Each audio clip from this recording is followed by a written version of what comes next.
Assalamualaikum warahmatullahi wabarakatuh. Inilah suasana malam lebaran di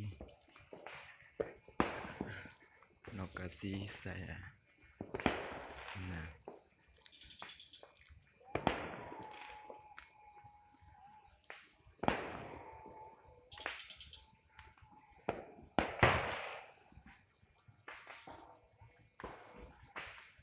marcon sudah berbunyi dan takbiran pun sudah dimulai.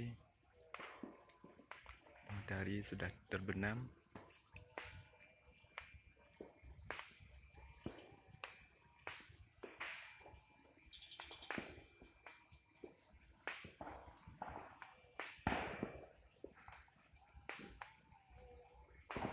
Itu di daerah kampung tetangga.